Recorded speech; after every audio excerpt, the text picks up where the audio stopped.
The end of last year, it was a bit stressful, and I kind of had to take a step back and say, wow, I'm basically at zero in terms of qualification with points and everything, and I need to figure out how I'm going to do this so that I'm back in Hawaii to challenge again. That meant laying out the plan that we had, which was racing a couple half Ironmans early on, get a little fitness out of them, and then hit that Ironman and hopefully just have a solid performance. And that solid performance turned out to be beyond my expectations in some ways, and I won the race. But took care of that automatic qualification, and then I was able to kind of hit pause over the summer and then take a step back and say, okay, what are the little details that I need to work out for Hawaii again to be at my best there? And that meant that I was going to do some racing, but probably not push to be 100% and take care of some of the other things in my life too. And so that I was really ready to just focus 100% of my energy on the training and the race itself when it came time.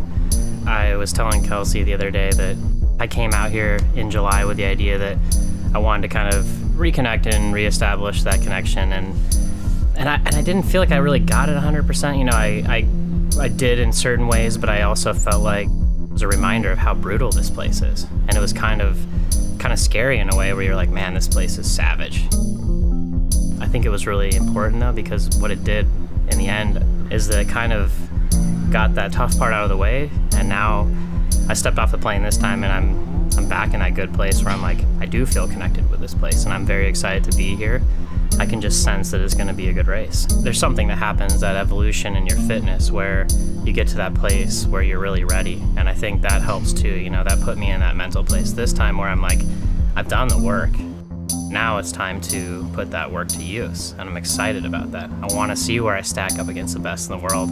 Whereas in July, maybe I was at 80, 85%, and you're realizing, man, this is really hard and I'm not quite in that condition. And you don't want to be yet, but it kind of stresses you out a little bit, I think. And this time, I know I've ticked the boxes, I've done the work, I have all the support, and now it's just up to me to execute on the day. Enjoy the day. Enjoy the suffering. I've tried to reframe that thought where I'm like, suffering, well, that's actually something that you want, right? I mean, you're suffering, you're doing it right. I think it was Muhammad Ali that said, suffer now and live the rest of your life as a champion. That's definitely in my mind right now, and yeah, I'm looking forward to suffering. I remember that moment of getting off the plane in 2014 and being like, man, Kona's pretty rad, it's cool here, and I'm excited to race. I feel like I'm one of the guys this year, I'm one of the ones that are going to contend, and I didn't know exactly what that meant or where that would put me at the time, but it ended up being second place, and I was right there, and I feel that way again this year. It's good to be back, Kona. I'm excited. My body is tuned up. My mind is in a good place. Got all the support. I've got no excuses. It's just time to execute now. It's a really good feeling. I'm excited. The way that I look at the race and the way that I'll feel like it was a success is to walk away knowing that I gave my very best performance. I can honestly say that I'm not obsessed with the placing. I mean, my ultimate goal is to win this race, and I believe I'm in that place right now where I can do that. But at the end of the day, if I go out there and I empty the tank and I give everything that I have, and I cross the line and it's not first place, I can honestly say that I'll be happy with that effort. And that's about being honest with yourself throughout the day. And I think if I'm able to do that, if I can check in and say, am I giving everything I have right now? Am I staying attentive? Am I doing what I need to do to have my best moment right now? That's going to lead to something pretty special.